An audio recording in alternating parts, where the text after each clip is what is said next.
Okay, it's almost 1 o'clock. I'm going to give people maybe a minute to join in, and then we'll get started.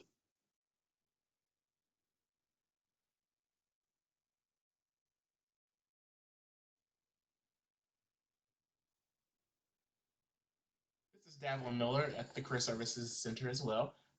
While we're waiting, if you don't mind, please select the link in the chat box to record your attendance if you're a current student or a faculty staff member.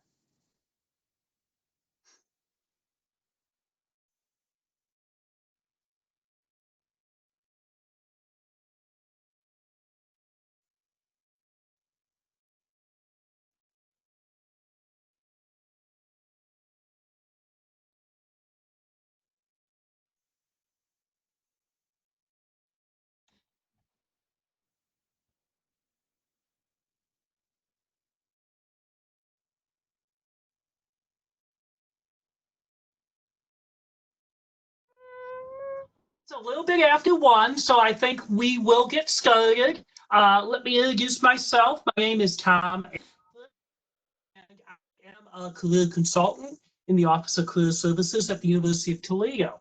And for the next 45 minutes, 50 minutes or so, we have some employers here, and we're going to talk a little bit about interviewing in general, but particularly interviewing in 2020 with the coronavirus pandemic and everything being done at a distance. Some things are the same, some things have changed. And so that's kind of what we want to discuss in the next few minutes. So before we get going, I would like to give our employers on the call a chance to introduce themselves. So if they just want to introduce themselves, tell what organization they're with, that would be awesome.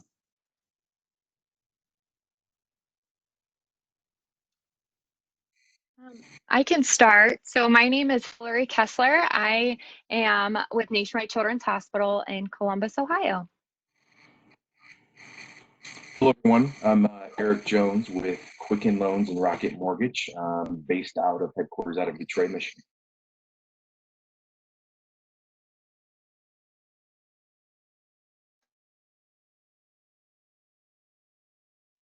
Do we have any other employers on the call? Hey, we do have Target on here. This is Keon Ray for Target. We have a couple other people on as well. I think they're just having some microphone issues. Okay. Well, when they're able to come in, if they just want to pop in and introduce themselves, that'd be awesome.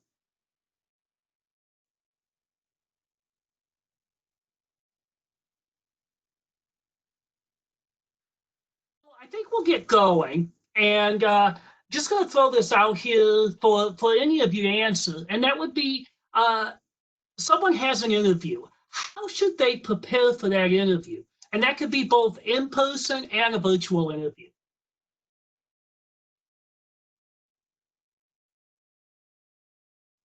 So I can start.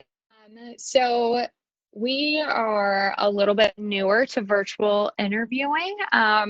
Since we are a pediatric hospital, we like to see a lot of people in person. So right now we are doing a lot of virtual interviewing just because of COVID-19.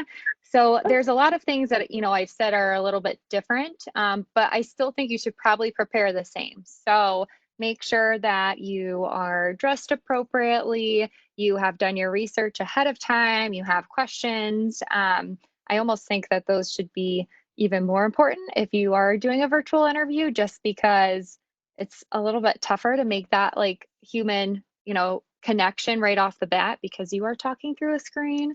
But I think, the basics are always going to be important. Make sure you're making eye contact, you're showing expression. So even that in a video is a little bit more important. Dress code, I think I said, and then just really preparing is a big deal. So researching the organization, researching that job description, understanding bits and pieces of how it might align with what you're looking for. And if it doesn't, having those questions prepared ahead of time. I'll also add on to that, making sure that not only have you done your research, but you're prepared, meaning you just don't get your stuff on, sit in front of the computer 3 minutes before your interview. Take a few minutes, get yourself settled, get your notes in front of you, and be ready with energy, enthusiasm. Sit forward into the camera, especially if it's virtual. That kind of shows engagement. You almost have to intensify everything that you would do in a face-to-face interview to make sure that it conveys across the correct way, especially if you're doing it through a computer. So smiling, eye contact as much as you can by looking at the camera, and then making sure obviously the research point is there, understanding what you can bring to the table to help benefit the organization short term as well as long. I think just to continue the same conversation, one thing that, and this is Keon with Target, just one thing I recommend for everybody is do a lot of research on the company. A lot of times, the more you know about the company can come off as very impressive. A lot of companies are doing new initiatives, especially with the current climate of the world right now with the pandemic going on. I think it's a really good opportunity to really look into a company and see what they've been doing to take care of their employees, see what they've been doing, what they're planning to do in the future, what kind of moves they're going to be making, and that way you, as the newer person into the company, you can come in with your own ideas and maybe come in and see, how you can help them out even more. So one thing, I agree with both of what they were saying, but we are still doing some in-person interviews, like obviously for healthcare. So when Eric was talking about like almost over exaggerating, so everyone has to wear a mask on site right now, and it is so hard for me to see if, I take body language and facial expressions to see if you're engaged or, if you are really excited about the opportunity. And it is so hard to like even see what somebody's doing. So just remember that, as a recruiter, and I think pretty much we're all kind of in the same boat, like we're really taught to pick up on body language and expressions. So although I can't see you smiling, I can tell if you are smiling when you don't have your mask on. I feel like I'm watching America's Next Top Model now, telling people to make sure they're smiling with their eyes, but like it's so true. You can still be really expressive even without seeing like from here down. So that over exaggeration, I think with video, it's a big thing, but now if you are interviewing in person and wearing a mask, like it just makes it so much easier to see that you're excited, and to hear it in your voice. Like your tone is a big piece, and just how you're talking about things is a much easier way for me to pick up on some of those things. I can't necessarily see them or be in person to really, understand a lot of the things that we're talking about coming from, your perspective. Hi, everyone. This is Courtney from Target. Can you hear me? Yes, we can hear you. Oh, awesome. Finally. Okay, great. So I just wanted to chime in for a quick second and say that for preparation for interview, both in person and virtual, my biggest tip for everyone is to have 4 solid stories from your prior work experience ready that you can use to answer any question, something that's malleable, that you can pull out just different behaviors that you displayed, something that you can talk about in regards to leadership, in regards to how you overcame certain challenges, just anything that you can pull out of different scenarios that you can use for multiple questions.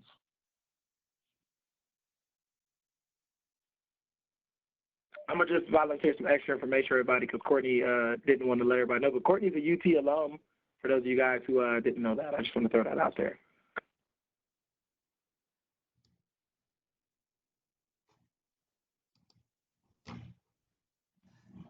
Yeah, I mean, I think what Courtney just said about having the 4 stories, that is something that, and it kind of takes us to our next question, which I don't want to get ahead of ourselves, but look with students in our office, we always tell students, you can't really anticipate the exact questions that you're going to be asked in an interview, but what you can do is you can have some stories prepared ahead of time that you can then fit to answer the questions that you be asked. So one other thing before we leave the preparing for an interview, I know we have students ask us quite a bit about, if they have a virtual interview, how should they set up this space? Any suggestions from employers and what they should look at doing when they set up this space?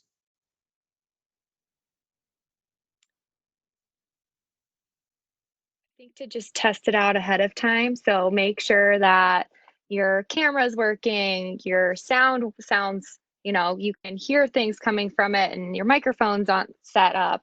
I think there's a lot of things that you can't prepare for. So if you have a dog, you can't prepare for them to bark, or you can't prepare for the mailman to knock on your door. So prepare your space, but also kind of prepare for the unexpected. So if your dog does start barking, or if someone's at the door, just own it while you're in it. I think for the most part, we're all in this virtual remote type of space and we get it. So just that's kind of another way to make it maybe a little less stressful for you, to know that we're all kind of in the same boat. But definitely make sure that, camera's on, microphone, you have good sound, your internet connection is good.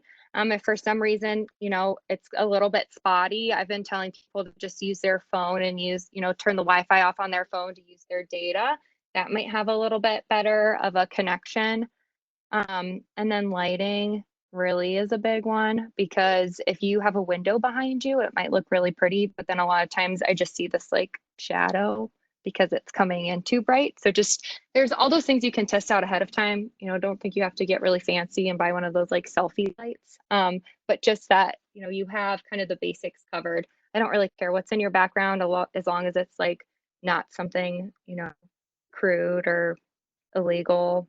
I'm not paying a ton of attention to that, but it's important for you to pay attention. Like, know what posters you have hanging up, or what's kind of going on back there, because that is kind of part of when we can't see you in person, we're picking up on all of those other pieces too. I think she just brought up a ton of really, really good points. I actually just did a presentation that I had to do for BGSU, and it was video. And one thing I just didn't think through was like, your camera can fall. And I would just like to her point, just make sure you know what's going on in your environment, what's around you. There's nothing wrong with setting your phone up and maybe pressing the video function and just taking a quick video of yourself running through it.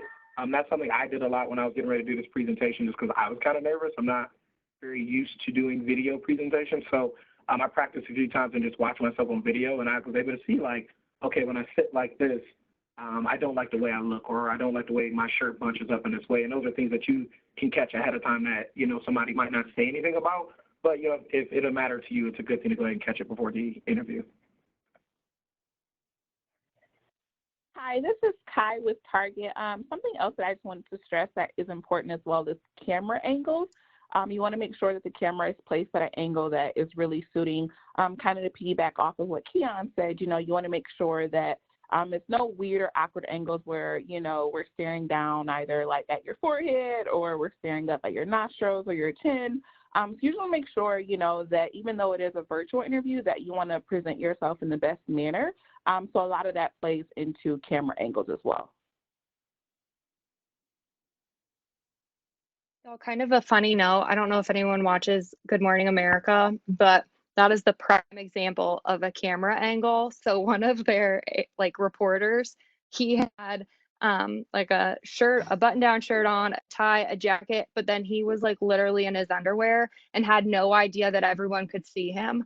So just know that the camera angle is super important. And sometimes the things that you might not even see like on your picture can be picked up.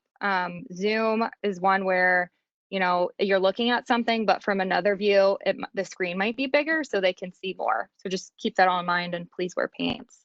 I can't imagine if that was an interview, I probably would have like had to turn my video off because I would have been laughing and kind of uncomfortable.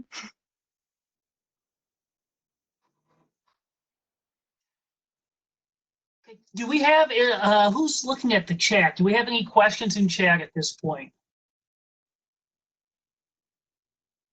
I don't see anything right now. Okay, thank you, Christine. Okay, we're gonna move on now to the next question. Really, and this is just, this is for in-person or virtual, because I think it's kind of the same types of questions. But what are the tips you have? How should candidates best answer interview questions? I think I was at UT with Shannon, actually, Shannon Neswick, and we were talking to one of the district directors for Target. And when he answered this question, I really liked how he answered it. He used like his biggest word he said was honest. honestly, because a lot of times when you're answering these questions and you're kind of answering them in a situational based and behavioral based response, if you are talking about something that you are not very close to or you did not spearhead yourself, you can kind of tell in your response maybe. And if the person interviewing you really wants to dig in deep, they'll really be able to dig in and kind of tell what exactly you did. So I think, when you're answering these questions, just pick a really, really, really good example. And I think some of the best things you can do ahead of time is grab you a couple different interview questions and pick 4 to 5 examples for every single interview question. This way you have, hypothetically, 10 to 15 different examples you can use for anything. This way, no matter what they ask you, you feel prepared and you can honestly talk through what you did in those scenarios.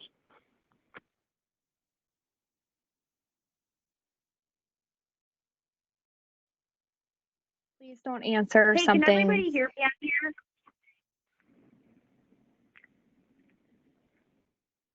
Yes, we can hear you. Was that Caitlin? Yep, sorry, I've been trying to get on, my mic wasn't working. But I just wanted to add to that really quick. I believe, there's no such thing as preparing too much. And I think the more research a candidate does before the interview, it sets them up more for success. So I think about, just partnering with someone and just practicing those questions. And then on top of that, doing a lot of, company research for the company you're interviewing for to really set you up.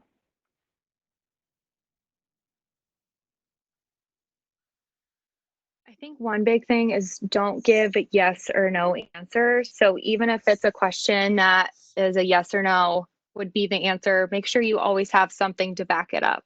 So yes, I've done that before. An example of that would be, here's a time I led, a group project, or I, make sure you just have those pieces behind it, because a good recruiter is going to need more, so they're going to keep probing. And if you can give that information up front, it just helps you kind of build that relationship with that recruiter, but then can also lead to additional conversation that you might not have been planning for, or the recruiter might not have been planning for. It just opens up more doors for us to really learn your background, what you're looking for, the skills that you could bring to the organization, and how we can best make that fit.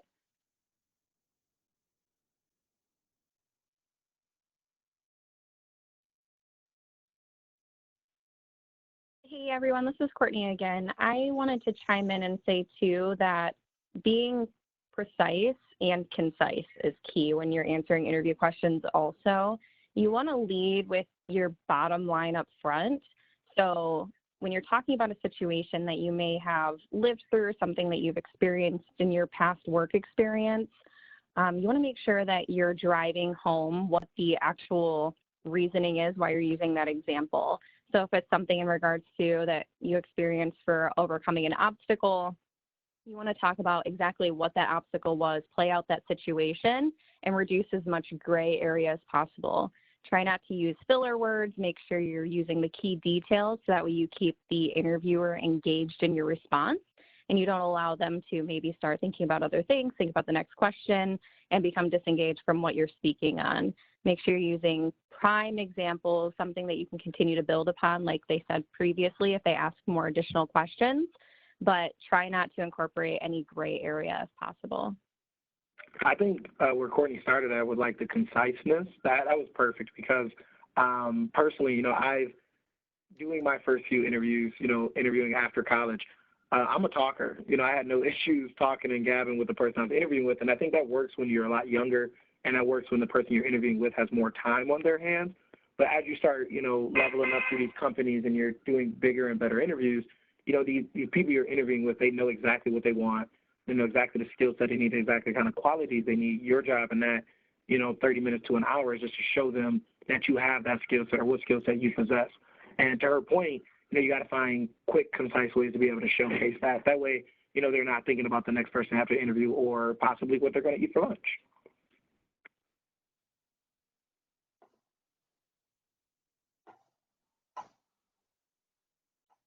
And I do have sort of a follow-up question for all the employers on here. I think the number one question that students, when they're coming to us and preparing for the interview, the thing they struggle with the most, and you would think it would be the easiest question for them to answer, is the tell me about yourself question. So I guess I have almost a two-part question. Do you use the tell me about yourself question? One, and then if you do use it, what types of information are you looking for in that question? Hey, Tom, I'll hop right in. I love that question. I think personally, I like being asked that question. I love asking the question. I would say for me in my role at Target, I specialize in service and engagement. So a lot of times I'm looking for people who are going to be interacting with my guests and who are going to be saving sales, who are truly going to be making the guests want to return here. So I just need to see what kind of personality, I need to see what kind of conversation skills you have. Soft people skills is what I'm looking for. Can you hold a conversation? Are you somebody that's going to be able to sell more than what the guest came in for?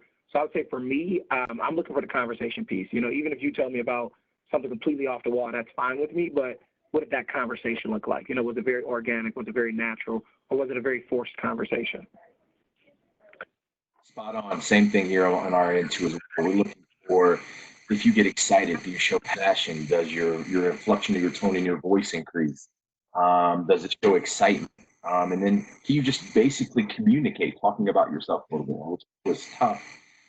People, there's a right or wrong answer. I think when recruiters ask this question, there's no right or wrong answer. It's just to see if you can communicate, if you can talk a little bit about yourself and just kind of let that interviewer in a little bit more in depth to who you are as an individual person. So at Nationwide Children's, we do not ask that question. I think that if you are asked that question, to really keep it as much about the job as you can. Unfortunately, depending on how you answer it, it can allow for some bias and discriminatory pieces. So make sure that, you know, if you're telling someone about yourself, you know, a lot of times, and I work for a pediatric hospital, so you know, I want to know that you have kids and that you are really involved in your family and all of those things, but those are not things that I will write down because of legal purposes.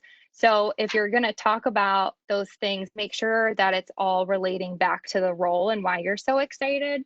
You know, someone in HR is not going to, you know, a talent acquisition partner and someone in human resources is never going to hold that as part of your interview, but unfortunately, sometimes if you do have that move on to that next round with the manager and you share things like, you know, I have a really big family and I have all these responsibilities, it may lead them to question if you have the availability or the energy or can work in this role, when really that has nothing to do with whether you're qualified or not.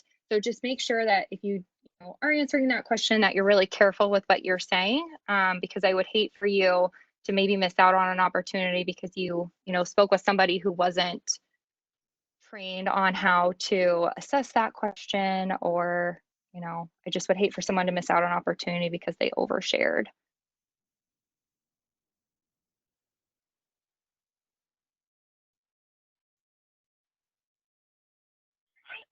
Hi, this is Kai from Target. I also think that this is a really great time to kind of pay attention to however your interviewer kind of leads this question. So typically when you start an interview, it's, you know, at least with Target, we tell about ourselves. So it's kind of a really great time to see how your interviewer leads this. If they are open about personal things in regards to children or, you know, vacations, what they enjoy, then I think that kind of opens the door for you to be able to also tell about yourself personally. But if they're kind of telling more about their work experience, either with their current, you know, job or just additional background, then that kind of leads you to know how to answer that question as well.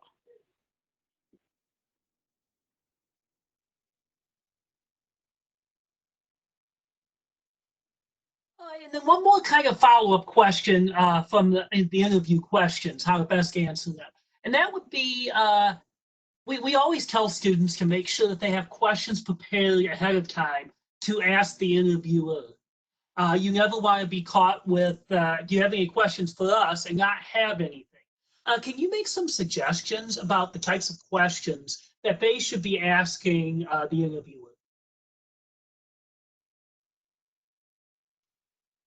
I think questions are more important than ever, especially in a virtual interview, because again, we're as a recruiter, I'm looking on ways to connect with you and make sure that, I'm the matchmaker. So it's going to be a good job for you and a good match for the organization. So I would really, this is a great time to ask the person who's interviewing about their background, what they enjoy most. Really, I think with our current environment, asking questions about how the company has adapted to COVID-19 is a really good one, and opens a whole new way for you to get a deeper look into how things work, and would probably answer some questions that you might not have asked but were wondering. Just, I'm sure you want to work for somebody who's really innovative and adapting and flexible and cares about their team. So I think that's a really easy one to ask right now. And we'll open it up for more conversation where you could ask follow-up questions if needed.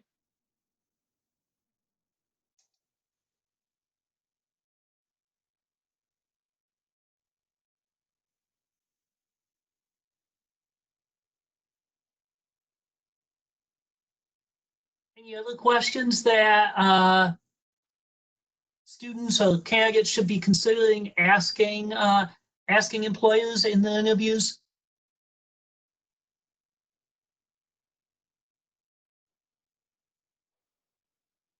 And then we'll move on, I think, to the next question, which what are some common mistakes that you see in interviewing candidates?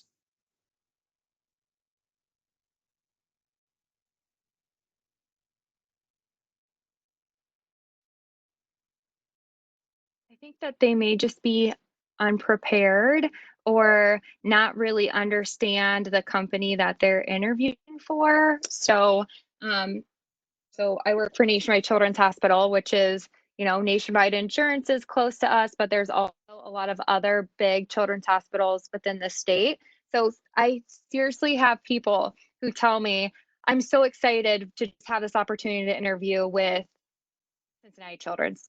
And I'm kind of like, we're in Columbus. This is Nationwide Children's Hospital. And those things, like, I totally get it if it's like a Freudian slip or, you get nervous. But really just to understand the role that you're interviewing for. And if you don't understand it, to make sure you ask those questions, just because, there have been times where it's kind of awkward because you don't really know what you applied for. And then we're trying to have this conversation and you're not, either you're not interested at all or it's not what you were hoping for. And it's just kind of this like long drawn out conversation of it's, you're uncomfortable and we're just trying to figure out how to best move forward. So I think really being prepared is the key to not making any mistakes, but make sure your phone's turned off. Don't answer a call in the middle of an interview. Some of these things sound so silly, and I'm sure the other recruiters on the call have like stories of the worst interview they've ever had. But some of the things that you would never imagine happening have totally happened. I interviewed someone who had slippers on one time because she told me she couldn't find her shoes, and it just was kind of weird. But there's crazy things that you wouldn't never imagine people do. So just be prepared and enjoy it. It's nerve-wracking, but the more that you look like you're engaged and ready to take it on, the better your opportunity is at getting an offer. I've had candidates actually in person as well as virtually just not know what time that the interview is supposed to happen or they're late. And that a lot of times when you're, especially when you're talking about doing things virtual, punctuality, being engaged, those are all important factors. Once we get back to doing things more face to face, just if you have to the day before, do a drive-by if possible to know exactly where you're going, what time you need to be there, estimate traffic. Those are all things that recruiters are looking for. I'm going to go out on a limb, and I don't want to speak for everybody, but I know in our case of our opportunities, you're not the only person that's probably interviewing for that particular opportunity. So we're looking to see where you may differentiate yourself from other individuals and what type of brand are you bringing to our organization, how that complements the brand that we already have created. So making sure that, something as simple as making sure you're on time and understanding what you're interviewing for are all important factors. I think to his point, and I've been in this situation myself, but obviously when you're interviewing for a job, like just knowing what building you're going to, like make sure you read the email they send you, make sure you know the exact times, make sure you know if you need to check in or do anything like that. Like I remember doing an interview with one of the automotive manufacturers, and they had like, no exaggeration, like 4 or 5, 6 different buildings when I got there, and I was very lost. And I mean, I still got there early, but it just didn't feel good to me spending, 10, 15 minutes trying to figure out where to go for an interview. So like I should, things I could have done better would be, asking those questions ahead of time, make sure I know the exact address, the exact building, the exact room number, because you've never been in that facility before, and you hate to get there 10 minutes early and, you end up 5 minutes late because you were trying to find a room. So I think you made some really good points as well, just making sure you're really on time. Hey, can you hear me? Yes. Oh, perfect. I'm Sharice. I'm the Human Resources Business Partner with Target. And just to Keon's point around the whole making sure you know where you're going, I will say, like, this may seem a little extra, but when I was doing a lot of interviewing, I would go to the building or the location the day before. That way I knew what traffic looked like, what timing looked like. It really just set me up so I wasn't having all those, like, jitters and those nervous feelings the day of, but I've gotten it out of my system by that time. So I think that's a really great point, Keon. Just kind of being aware of your surroundings and making sure that you, answer some of those questions that you don't want to have to try and answer the day of. I thought of one other thing. Consider your time, whether it's on the video call or on campus, as an interview with everyone you meet. I can't tell you the candidates that we've had come into our office, and unfortunately, they are not very kind to our front desk employment specialist. And as a recruiter, I hear about that. So we could have the best interview ever, but if I hear that if you were rude to anybody else that you've interacted with, that's going to be a really quick no from me, just because, what our patients and families that we all have to deal with, regardless if you're in a clinical area or not, like, you need to be able to treat everyone with respect and be really friendly. And I think a lot of times people just forget about that. They're in this mindset that they're going to interview with this recruiter, this hiring manager, and they're not really aware that pretty much the entire time that they're with us as an interview.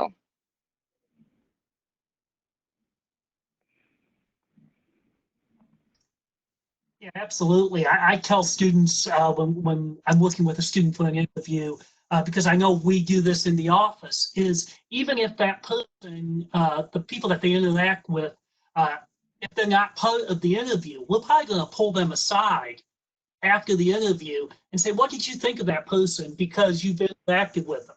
So they really do. They have to think about as soon as you set foot on campus, you're on the interview.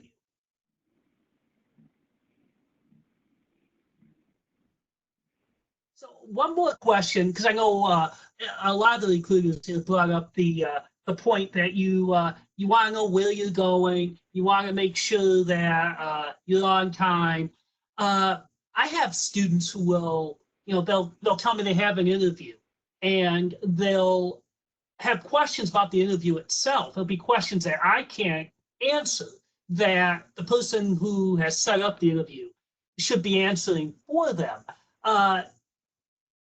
Do you think it looks bad if a student contacts you before an interview and asks some questions? I'm not sure where to go. I don't know what the directions are. Is that okay with you? Absolutely, on my end. I would rather, and that's just me personally speaking, I would rather you ask me those questions until the day of, and then you say, well, I wasn't sure where to go or where I was supposed to meet you or what time. I think it's definitely okay to ask those questions. If you're not sure, ask. I think you just made good points. I think you should over-ask all these questions. You would want to ask, in my opinion as well, you would want to over-ask all these questions before you show up the day of, because they're going to expect you to already know. And I mean, it's networking as well. A lot of times you'll be able to show your interest level, how passionate you are, and maybe I can even help you figure out something different just in you asking questions. So I agree with that answer as well. I think hopefully you would have received all those details, but especially now, I mean, I'm not really, today I'm in the office, but for the remote part, there's a lot of different hands in the pot. So it could have been a misunderstanding of you not getting that confirmation email with those, you know, directions and where you're going and who you're meeting with. So if you don't receive anything, definitely ask, because we might not even know that you didn't receive that. And then it kind of leaves us like, maybe they weren't interested. We hope everything's okay, when it just was a total miscommunication that could have been avoided. Hi, everyone. I think, too, that another thing is asking questions shows deep interest in the position. I have applicants ask me questions now. They'll reach out to me via email and just ask for confirmation information. They'll ask if they should prepare anything or what they should bring. And that shows me that they're truly engaged and that they're ready to come into this interview as prepared as possible. I have open arms to questions. I think that they are fantastic. And like I said, it shows general engagement level.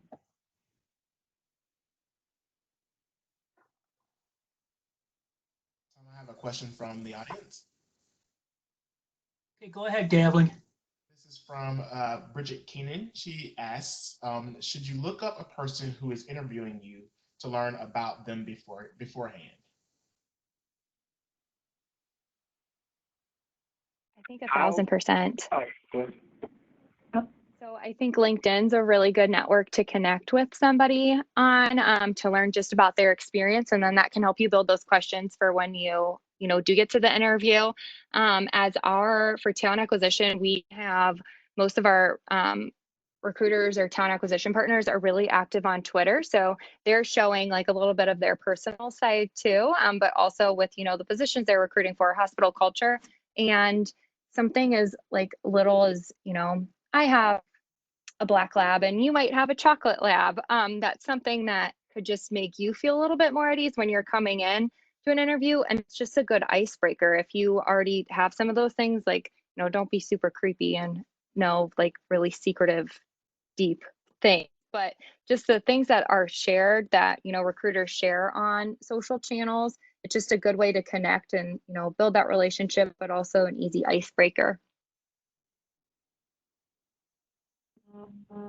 Yeah, I would agree with that point as well. Sure, some target, and back to Courtney's point as well, it shows that deep engagement and like you're doing your research to see like who are you going to be working for. I think that's a part of your research is what has this person done, and what do they stand for on social media, and what are they engaging in, and what are they driving. And I think that's a really great, to your point, Hillary, a really great conversation starter, because I love when people ask me questions about my past with Target, or some of the things that I learned through my journey, whether it's something they saw on LinkedIn, or I'm really active on Twitter. Like any of that stuff I think is really great, and it does start that genuine conversation, and it almost is like it works as an icebreaker to make people feel more comfortable. So I think it's great, and it's definitely should be a part of your research as you're researching companies.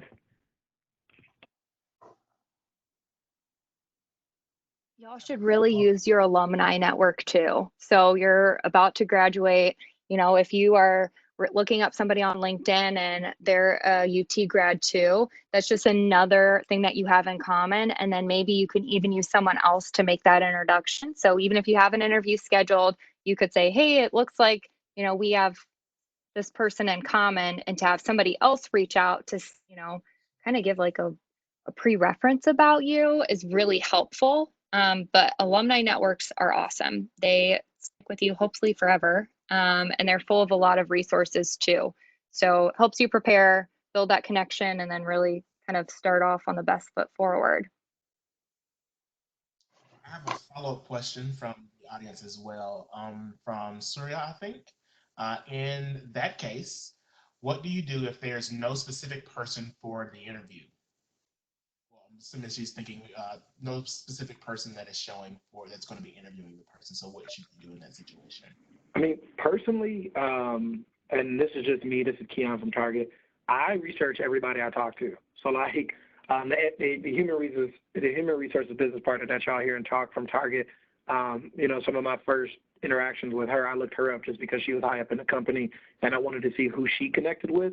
And that's a lot of times what I look to see is like, who is the person I'm connected with? Who are they connected to at the company? Because a lot of times you can find it from context clues, and even if you can't, it's a lot different walking into a building like, oh, hey, that's Jack. I know Jack used to work here. Hey, how you doing? I follow you on LinkedIn. Than just walking in, you don't know anybody in the business. So I would say in that case, any person that contacted you via email or anybody you've met, I would just go ahead and research them and add them on LinkedIn, even if they're a recruiter.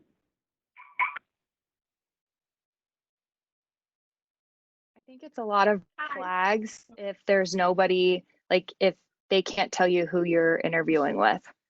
I would, ask again, so can you tell me who I'll be meeting with? And they may not give you like specific names of the hiring manager or who that panel will consist of. So if they give you positions, that's okay, but you'll at least have your recruiter's name. But if you don't have any names, I would really kind of reconsider moving forward with that interview. That just for me would be kind like a huge red flag. Why aren't they telling me who I'm going to be meeting with? We want you to be as prepared as possible to come in so that we can help, build that path for you to find your dream job or your next career opportunity. And I don't feel like that's really setting you up to be successful. I couldn't agree more. I would target.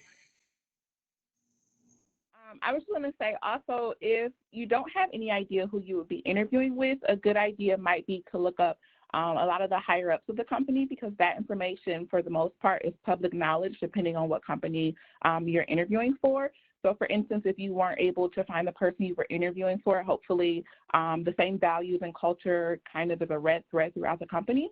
So this would be a great time to maybe look up the CEO, the COO. A lot of times Glassdoor will have what some of the members of the company, what they rated and voted the CEO for.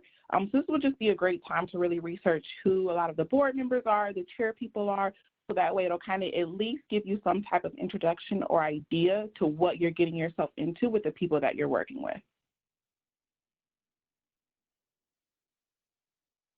Keep in mind, when you're interviewing, you are interviewing the organization just as much as they're interviewing you. So if they don't give you who you're interviewing with, time, dates, things that you just think like, I should know this information. Yeah, obviously be proactive, be resourceful. You can look things up on LinkedIn. You can see who the individual that set it up for you is linked to and do all of that great research. But those should be red flags for you too as well, because that should not meet your expectations. I think you make a really good points. Like a lot of you guys, you worked really hard in college, and they're as much as we want you to, as much as you guys want to get a job, companies want you guys to work there. And I think he's making really good points. If you are joining a company and they're not able to tell you, a lot of the basic information or information that you might consider basic, I don't think there's anything wrong with applying, a small amount of pressure to say like, hey, I do want to work here, but I am interviewing, I am looking at finding a job, maybe not only here, but other places. And I just don't feel like I'm getting enough of this information. And I think as long as you communicate in a professional manner, they shouldn't have any issue, making sure you get any information you inquire about.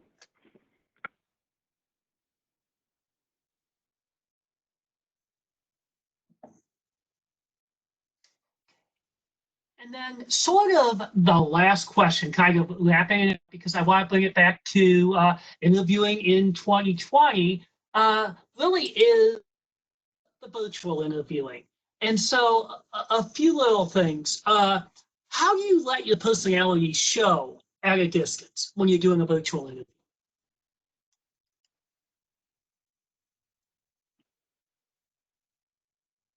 Tone.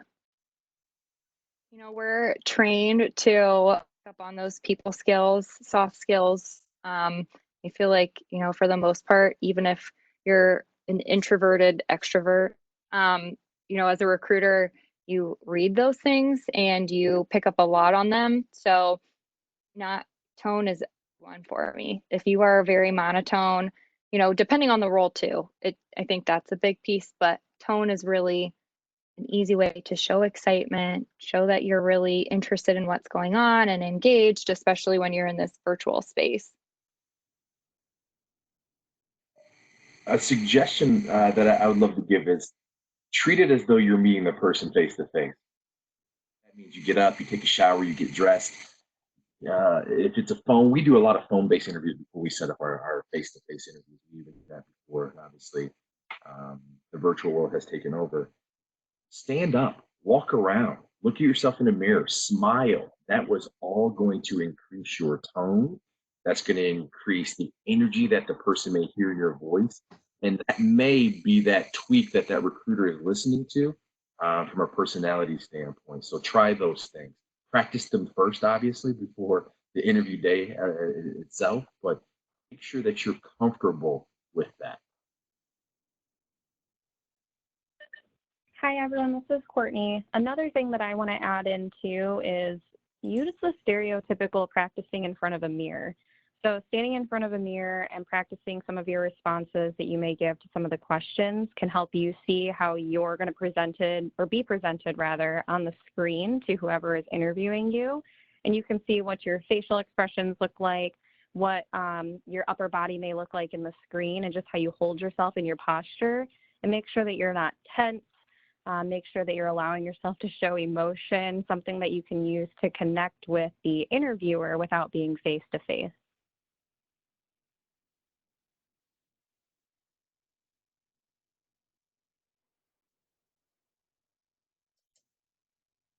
And then also related to virtual interviewing, what are your expectations of a virtual interview?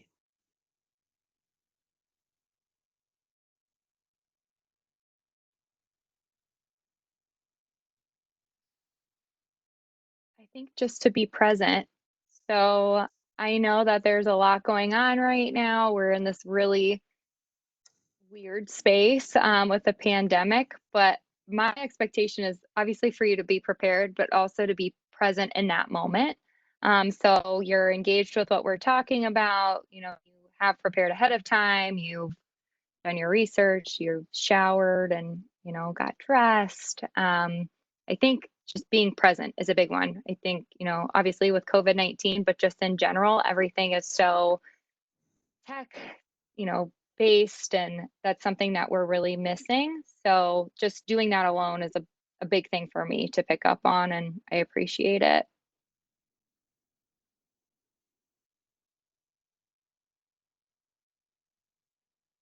If there's more questions, I have another question for the audience, Tom. Go ahead. We have a question from Santosh. The question is that what difference will it make if an interviewee does not have a good English accent? Hey, that's a really, really, really great question. I personally just promoted a team member. We hired him recently, so he wasn't working with us that long. We promoted him, and he has a very, very strong Middle Eastern accent. He actually just moved here from Dubai not that long ago. And I work in service and engagement, and my team talks to the guests probably more than anybody else. I think transparency-wise, like as long as your personality can showcase who you are, I think, with the way the world is moving, I think with the way the world is changing, there are a lot of people in a lot of different areas who have different accents. And I would say for me at Target, it makes no difference at all. I think that as long as I can understand you in an interview, and I mean, there might be more questions, right? It might be more of me asking, hey, could you repeat that? And I would say as long as, you don't take offense to someone maybe asking you to repeat or reiterate what you were saying, in my experience, it's never been an issue.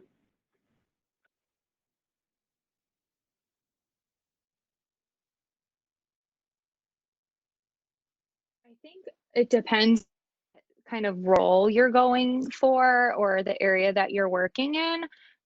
Like for us, if you're going to be providing direct patient care, we just want to make sure that you have a good understanding of English, but then also our patients can understand you. So if you're, okay with using body language or speaking with your hands or, repeating yourself or slowing down, those things are, that's what we're looking to find candidates that represent our patient population.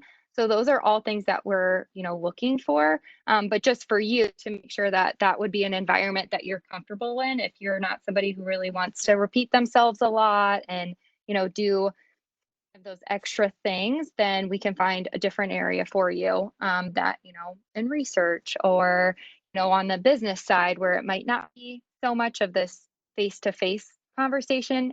Again, if you're not comfortable. If you are comfortable, that's nothing you should really worry about. And I'm sorry if that is something that, you know, kind of been stressing when job hunting.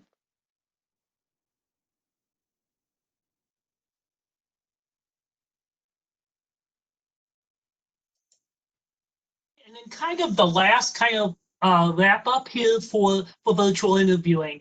Follow up. So how soon should candidates follow up after the virtual interview? How should they do that? Really, what are your expectations for that?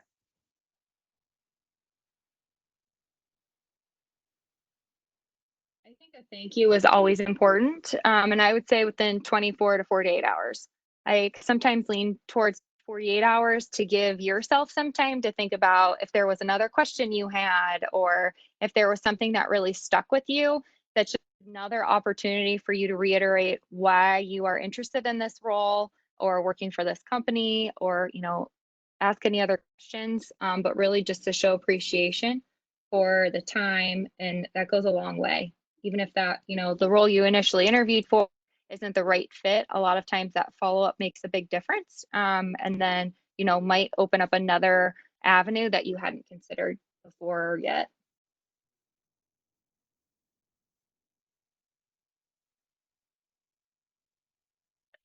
I think another means to utilize the follow-up opportunity is to reach out first, of course, to say thank you in that 24 to 48 hour time period, but also to ask for feedback. So you may not necessarily be following up on the exact position, but just to ask for feedback on how you performed during the interview and see if there was anything that you could do to improve in future interview circumstances. So that way you're continuously growing and developing through the process.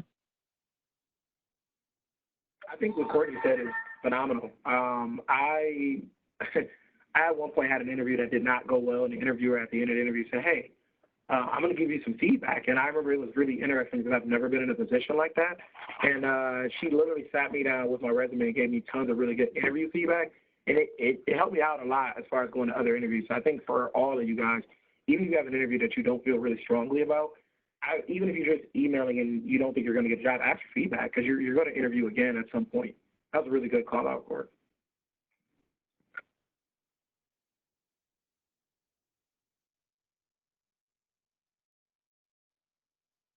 I'm really glad that you brought that up, because I tell students so often that, you know, you need to take every interview as a learning experience. And if you ask nicely, even if you don't get the position, if you ask nicely, what can I do better the next time? What suggestions do you have for me?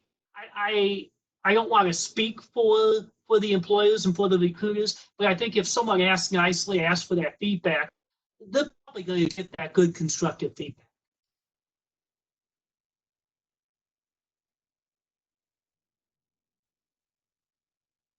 Have any last minute questions? Any questions from our students here in the audience?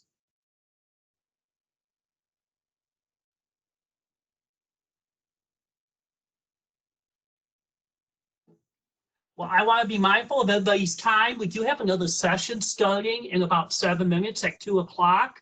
But as we wrap up, I definitely want to thank our employees who have shared great information during this session. And I also want to thank the students who've attended. I hope you've gotten good information from this session.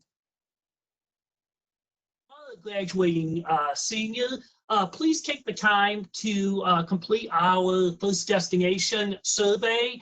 That tells us what your next plans are, what you're planning to do after graduation, and it really helps us plan our programming as well. So thanks everybody for attending this event. I really appreciate it.